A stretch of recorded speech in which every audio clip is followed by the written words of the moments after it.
Magandang araw po mga kapuntos, at sa araw na ito po meron po akong tampok na video para sa inyo at sana ay magustuhan ninyo. Kaya sa mga bago pa po sa aming channel, please po don't forget to hit the subscribe button at ang notification bell para maging notified kayo sa bawat video na ilalabas ko sa channel na ito. At bilang kahilingan po ng punto por punto team at naway maintindihan po ninyo, sana po wag nyo pong i-skip yung mga ads sa aming mga video. Sa maliit na bagay na po na yan, malaking tulong po yan sa ating programa at sa ating ministry. Sana po maunawaan po ninyo. Maraming salamat po, kaya wag na po natin patagalin. Simulan na po natin.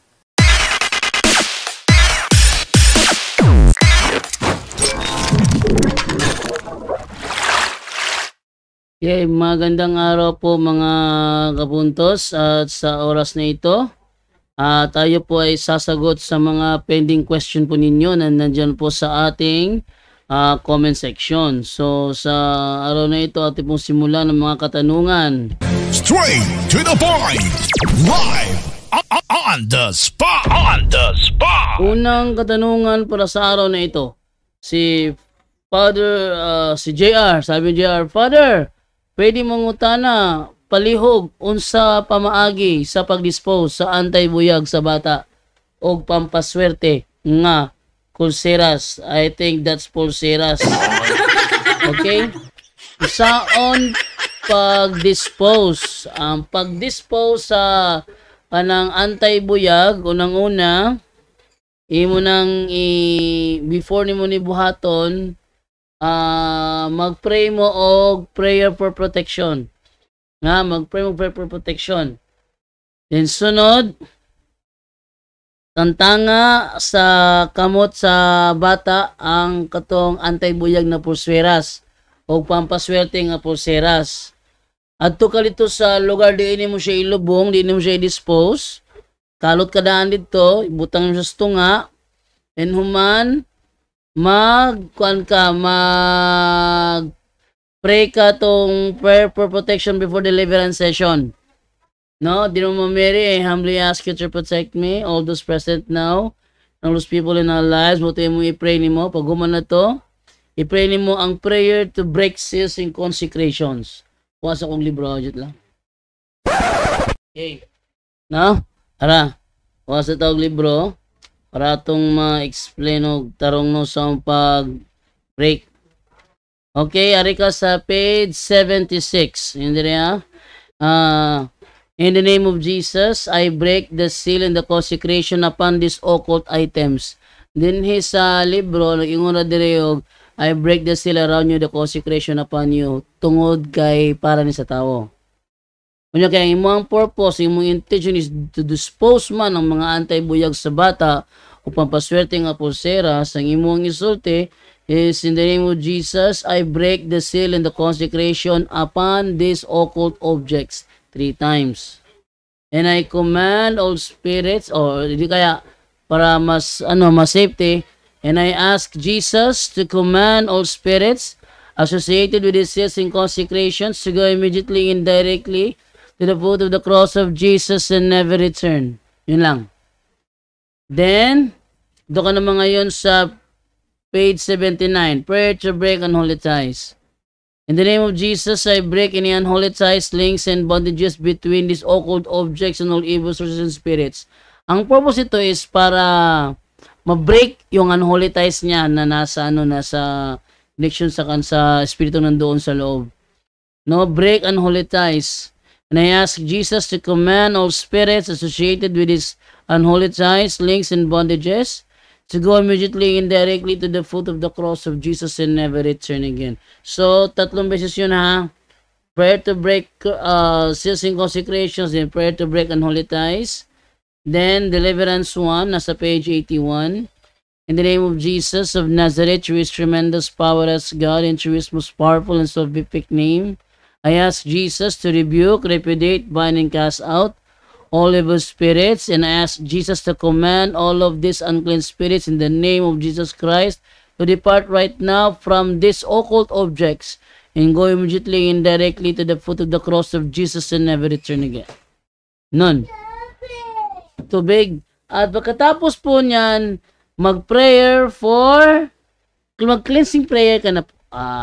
Buhosan mo ng all exercise water yung occult object na nandoon sa ano mo, sa nagkalutan.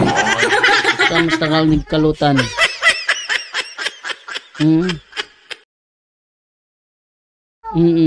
Atoy. Asa mong pon?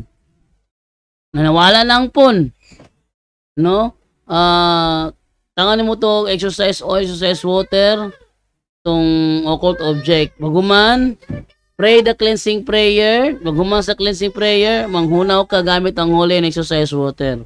Yung takluban to nimo, sigurado ang walay nagsunod sa imo ang agi, kaya ba sige lang kalutog balik ilang gamiton. No. Inahan lang walay na kaibalo nga diyan nimo gilubong. Muti ang buhaton ritual. Baguman ato ka atubang ka sa pare, kumpisa lang imuhang pagbato ninyo ana o prayer for renouncement.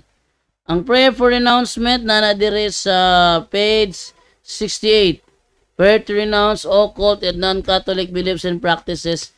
Imo ning buhaton atubangan sa Blessed Sacrament. Straight to the point. Live on the spot. Okay, balik sa ko. Okay, so balik naman tayo ngayon dito na sa pangalawang katanungan from Arjan Pisalbon. Father Darwin, pwede po bang magsuot ng cross kahit wala pang blessing? Sana mapansin po. Okay, pwede bang isuot ang cross kahit walang blessing? Pwede naman siya. Wala naman problema. Pero mas maganda talaga kung naipa-bless mo yung cross, no? Siguraduhin mo naman na yung cross na susuot mo, hindi naman siya satanic cross. Meron kasi mga cross kasi na satanic, no? Kaya wag yan. Okay? So next question naman tayo. Straight to the point. Live. Ito naman tayo ngayon kay Elizabeth Garcia. Sabi, Father, kung mag-deliverance ng bahay ng 3 levels, saan dapat unahin? Basement, first floor, or second floor? Okay, mas maganda dyan, unahin nyo yung main entrance talaga, main entrance. Doon kayo, kung saan yung main entrance, yung first floor ba? Siyempre, first floor yun eh. Kaya, unahin nyo yung main entrance. Doon ang tapos, ikutin nyo yung prayer na gagamitin ninyo. Dito yung sinasabi dito sa prayer to ward away spiritual disturbance, page 126. And then, entrustment of home to Mary, help of Christians. Ito. No?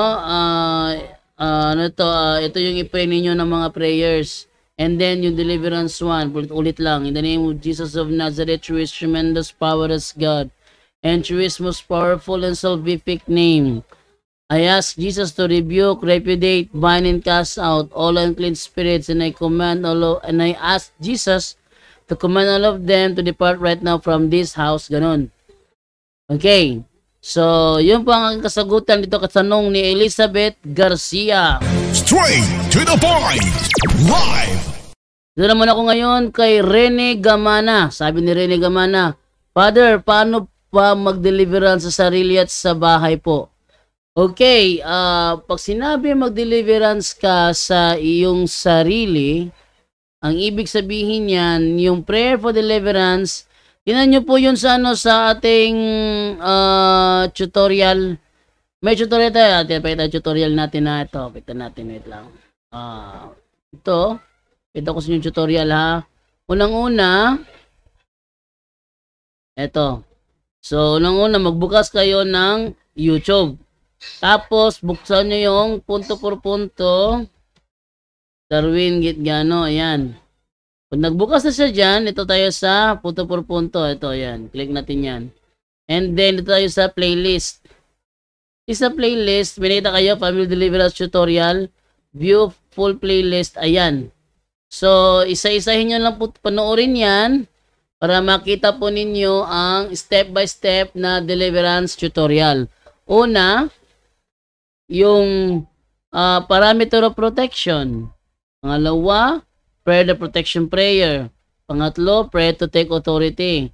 Pang-apat, prayer break seals and consecrations. Pang-lima, prayer break curses and spells. Prayer break unholy ties. Deliverance prayer. Ayan, no? So, sundin nyo lang po ito at makukuha po ninyo ito. Dito kasali ba ito nandito? Wait lang nga, paano ba ito i-remove? Remove from playlist. Hindi ko siya ma-remove ba? Hindi ko siya ma-remove. Paano kaya ito? Okay, so yun po. Yan ang ating step-by-step na deliverance tutorial. Doon naman sa bahay, ating i-search dito sa bahay, infested,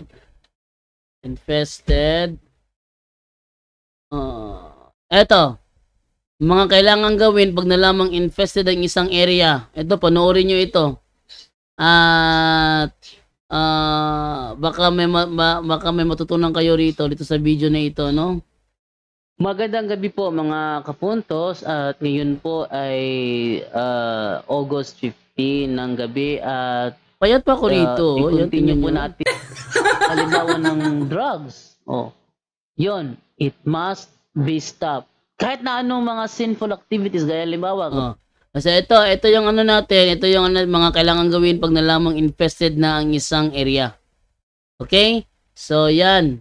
At pagkatapos dyan, pag kabisado mo na yung prayers, yun ang lagi nyo gagamitin monthly nyo i-deliverance yung lugar ninyo. Okay, ito naman tayo ngayon sa next question. Straight to the point. Live. Annalie Embang. Good evening, Padre. Paano po mag-close ang sixth sense or third eye from Negros Occidental? Sa prayer ni Father Sikia sa page 204 may nakalagay dito. 204 tayo. 204. Yan. May nakalagay dito na consecration to the Blessed Virgin Mary for the closing the occult third eye. This prayer is very effective depending upon one's faith and sincerity in removing the psychic vulnerability of persons to the preternatural world of the unclean spirits. Whether this vulnerability was attained by occult practices and or having spirits of the occult come down from ancestors who delved in sorcery and witchcraft. Ibig sabihin, itong prayer na ito is magiging epektibo siya depende sa sa pananampalataya ng nagdarasal. Kung ikaw talaga ay sincero na bitawan ang iyong occult contamination, occult involvement, kailangan maging seryoso ka rito. At kailangan na lagi mo itong ipepray araw-araw. Araw-araw mo ito ipray para hanggang sa tuluyan ng magsara ang iyong occult third eye. Ang prayer ganito, no? Dito ka magsimula sa almost immaculate and loving Virgin Mary, Mother of God, and my mother was present. Dito ka magsimula. Na nakalagay dito, close na my psychic abilities which I have obtained through the power of demons. Sabihin, pag sinabing third eye, hindi yan gift. Yung sinasabi ni Ed Kalawag na yun daw ay gift ay isa lamang kasinungalingan. Para sa kanya, gift daw yun, pero namumroblema siya kung paano niya kontrolin at ayaw niya magkaroon ng kanya magiging anak doon. No, ibig sabihin, hindi siya kumbinsido na yun nga ay third eye, pero para sa, yun nga ay gift, pero para sa kanya, kanya na kinikilalang gift kasi nakakatulong siya sa iba. In which, nagpapalala lalo ng sitwasyon kasi hindi naman niya pinapalaya sa mga masamang espiritu, kundi inaalayan lang niya. Sabihin lang niya mga, sir, lagay niyo na ito ng maliit na lamesa rito, lagay niyo ng candy, kung ano-anong alay ninyo, hindi pwede yun.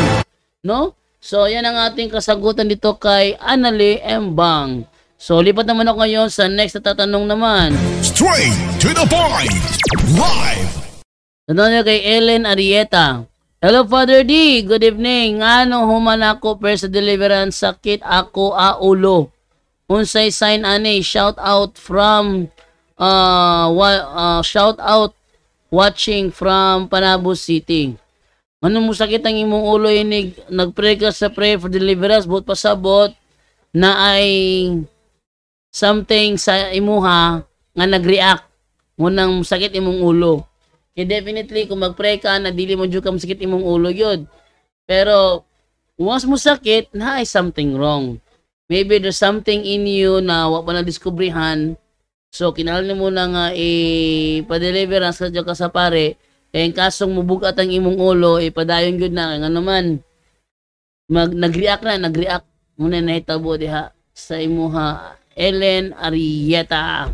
Straight to the point. Live. Okay, rin na po na karon ni Seven Samurai. Please explain Isaiah 45 verse 7. Where God said evil also came from him. Okay, tinan natin.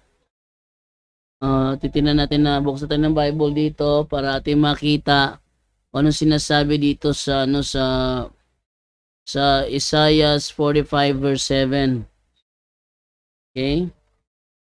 Alamin natin, ating simulan pagbasa sa Isaiah 45 verse 1 para maintindihan natin ang sentido ng naturang talata. Okay, loading po yung Bible. Okay, nagbukas na. So ating nang buksan. Ito. Isaiah 45 verse 7. Okay, ano bang sabi dito? Ating simulan sa ating simulan ito sa verse 1. Okay, sabi sa verse 1 ganito. Ito ang sinabi ng Panginoon kay Cyrus na kanyang hinirang at pinalakas ang kapangyarihan. Sakupin mo ang mga bansa at pasukin mo ang mga hari. Buksan mo ang mga pintuan ng kanilang mga lungsod at agawin at hindi na ito isasara. So, ito ay tumutukoy sa pagliligtas na gagawin ni King Cyrus. Ako ang maghahanda ng iyong dadaanan at papatagin ko ang mga bundok. Gigibain ko ang mga pintuang tanso at ang mga trangkahang bakal nito. Ibig sabihin, yung gagawin ni King Cyrus ay nasa ilalim ng pangangalaga ng Panginoong Diyos.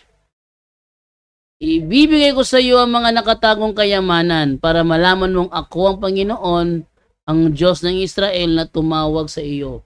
So may mga nakatagong kayamanan doon, ibibigay niya yung kay King Cyrus bilang patunay na maniwala si King Cyrus na ang Diyos nga talaga ng Israel ang kumakausap sa kanya. Verse 4. Tinawag kita para tulungan mo ang Israel na aking lingkod at pinili. Pinarangal lang kita kahit hindi mo pa ako nakikilala. So sabihin dito is kinikilala dito ng Panginoon ang gagawin ni King Cyrus. Okay, verse 5. Ako ang Panginoon at wala nang iba pa. Maliban sa akin ay wala nang ibang Diyos.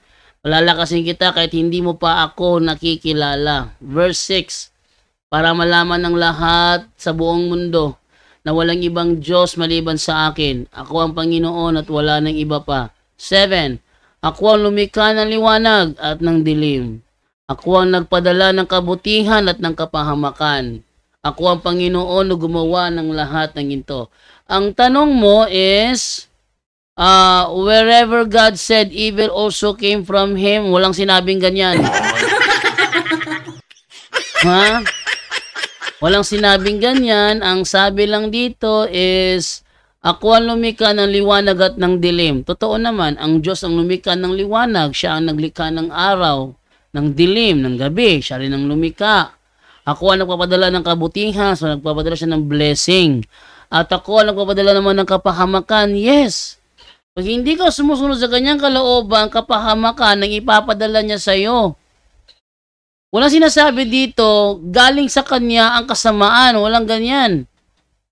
Ate kayo i-try to basahin sa King James Version. Sabi dito I form the light and create darkness. I make peace and create evil. Mali. Ito na, sa translation pala ito nagkaroon ng diferensya. Yung translation kasi ng King James Version kasi, diferensyado yan. No? Tingnan nyo ha, sa ibang translation, tingnan mo sa ibang translation, sabi dito, I create both light and darkness. I bring both blessing and disaster. I, the Lord, do all these things. So, yung ano doon, yung kapahamakan, disaster yun, hindi yun kasamaan. Pag sinabi kasing kasamaan, sa demonyo yan galing, yung kasamaan. Disaster ang dala. Talaga siya nagbibigay ng disaster. Halimbawa, inabuso nyo masyado yung yung bundok. Nagano siya ng disaster doon. Nagkaroon ng landslide. Paano ngayon yan? Kasi sinira nyo yung bundok. May sa loob. Tinan ko muna kung may power pa ba ditong natin. 81%. So, hindi ako makagamit ng aircon dahil sa madali maubos ang battery natin pag gumamit ako ng aircon. Okay. So, move naman tayo ngayon sa next naman na magtatanong. Straight to the point. Live. Ito tayo kay Ann Yuri.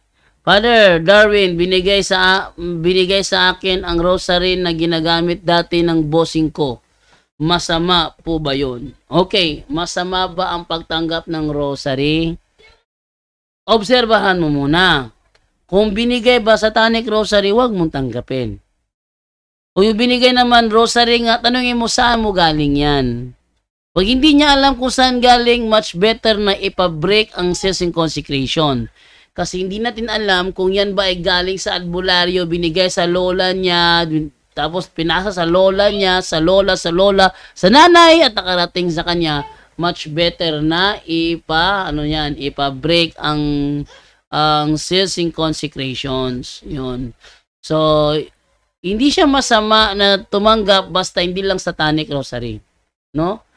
Kung galing naman sa albularyo, ipabreak mo na ang seals and consecrations, then ipa-blessing uli at pwede mo nang gamitin. Yan ang ating kasagutan. Ito naman tayo ngayon sa next question. Straight to the point. Live. On the spot. On the spot. Sabi ni Annalyn Lafuente, good evening po bro Jando. Ask ko lang po, saan po ba mag-renounce po? Okay, saan daw mag-renounce? Ating basahin ngayon dito sa page 68 ng aklat ni Father Sikia. Ano ang sabi ni Father Sikia rito? It is recommended that the renouncement be done in front of the Blessed Sacrament. Renouncement, as was stated previously, destroys any right that the evil spirits have over the victim, since he receives certain temporal benefits from them. Sabihin, kailangan gawin ang renouncement sa harap ng Blessed Sacrament. Yan. Gusto nyo malaman ko ano yung mga prayer dito? Turuan ko kayo ha. Wait lang. Ating buksan dito. Tingnan natin Okay, ito tayo sa Facebook. Sa Facebook tayo. I-search nyo yung yung Tagbilaran Office of Healing Exorcism. Office of Exorcism. Yan. May lalabas dyan na dito na sa pages. Ito. Lalabas ito. Tagbilaran Office of Healing and Exorcism. Ayan. May naka-pin post dyan. Nakita ninyo, may naka-pin post dyan. Deliverance Prayers in Father Sikia's Handbook.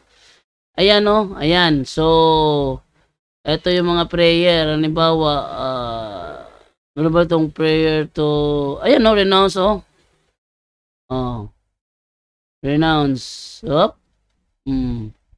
It is recommended that the renouncement should be done in front of the Blessed Sacrament.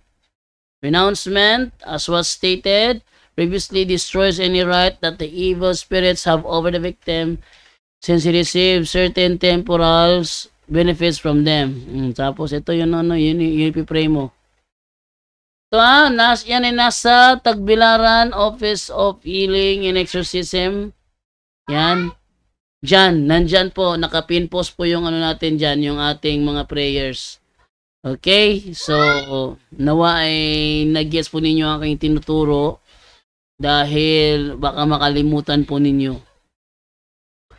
Okay, move na po tayo sa next na tanong. Straight to the point. Live. Tayo kay Bibi Basalan. Paano po makapasok para magtanong, Bradyando? Maraming paraan. Una, via Zoom meeting. Kung wala kang, saan mo kukuha ang Zoom meeting ID natin? Doon sa Facebook page ng Punto por Punto Faith and Morals. Before ang live, nakapost doon ang ating Zoom meeting ID. At passcode. At yung meeting link. Nakapost doon. Saan?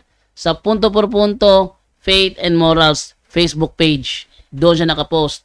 Pangalawa, WhatsApp number. Yung WhatsApp dyan number sa screen na nakikita po ninyo. Ito. Yan. WhatsApp number. Kung nasa ibang bansa ka, wala ka sa Pilipinas, contact mo ko sa WhatsApp. Pwede mo ko makontak dyan, makapasok ka sa tanungan. Or Viber. The same number pa rin. Ito pa rin. Viber. The same number. Yan. Kung nasa Pilipinas ka naman, pwede mo ko tawagan sa cellphone ko. Diyan pa rin ang number. Yung number na yan, makakapasok ka. Maraming para makapasok. It's either, kung nasa Pilipinas ka, call my number. Kung nasa ibang bansa ka, it's either Viber or sa WhatsApp. Okay? Or sa Zoom meeting ID. Okay, yan ang ating kasagutan dito sa katanungan ni Bebe Basalan. Move naman ako ngayon sa next naman na tanong. Straight to the point. Live. Ito naman ako ngayon kay Gemma Bungato.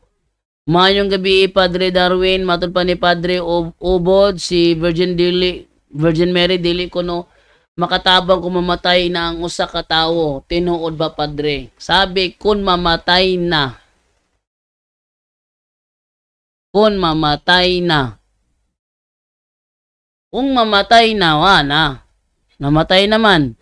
Much better na sa buhay pa, laging nagde-devotion kay Mama Mary. Yun ang maganda doon, no? Habang buhay pa. Pero kung namatay na, wala na. It means tapos na yung chance, no? Magpipray na lang para sa kanya yung kanyang mga kamag-anak. Ipipray na lang siya para siya ay malagpasan niya ang kanyang kakaharapin sa purgatorio. Yun po. Huwag kayong maniwala sa mga ibang protestante na nagtututol na merong purgatorio. Kasi sa Biblia kasi merong bilangguan ng mga espiritu, hindi nila matutulan. Alam niyo, totoo niyan, ang talagang tinututulan talaga ng mga protestante, hindi naman talaga yung essence ng purgatorio. Ang kanilang tinututulan dyan kasi wala silang nabasa. Ngayon, pag binigyan mo naman na may mababasa, ay naman tanggapin. Yun ang diferensya doon. Naghahanap ng purgatorio.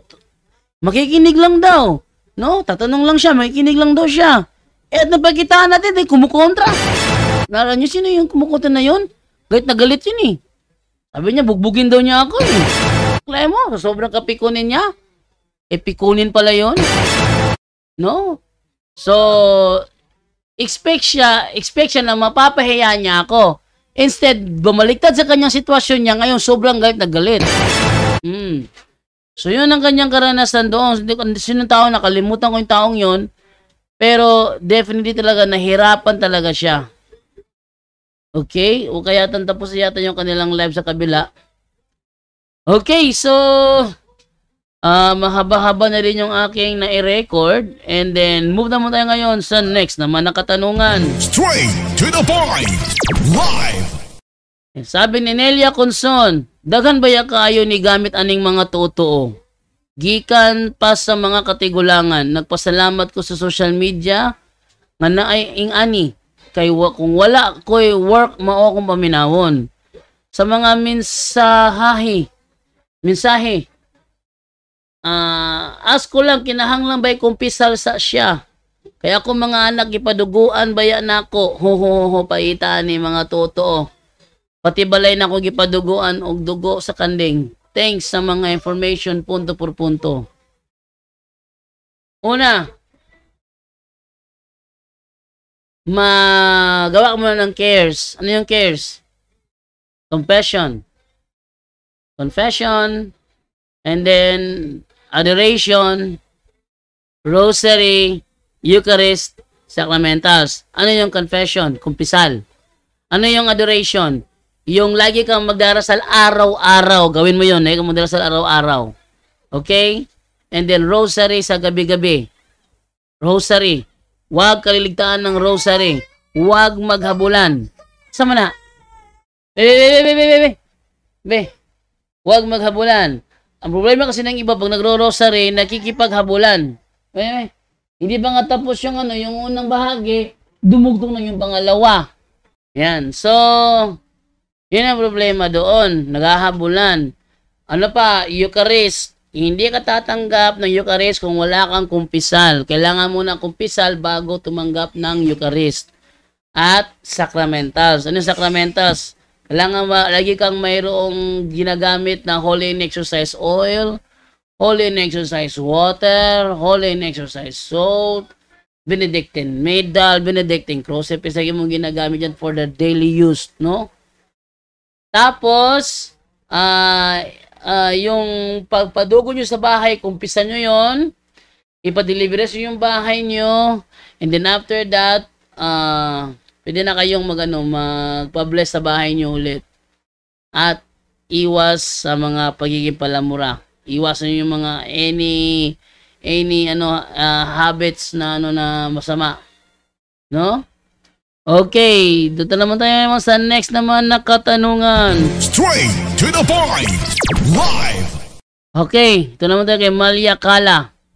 Ano po ba ang paliwanag tungkol doon kay Cain? Di ba po 4 na pa lang sila sa mundo? Tapos noong patayin niya si Abel, nagpunta siya sa city at doon nakapangasawa. Actually, ang napangasawa dito ni Cain, kapatid din niya. Hindi naman siya nag-asawa nang siya umalis agad eh. Siyempre, dumalawa ng maraming taon yun. Nagkaanak pa ng marami si Adan at si Eva. Taas ng edad nila. Dami nilang nagkaanak sa ng marami. And then, isa sa mga naging anak ni Adan at ni Eva, ang napangasawa ni Cain. No? Yun po. Wait lang. Hirap huminga rito.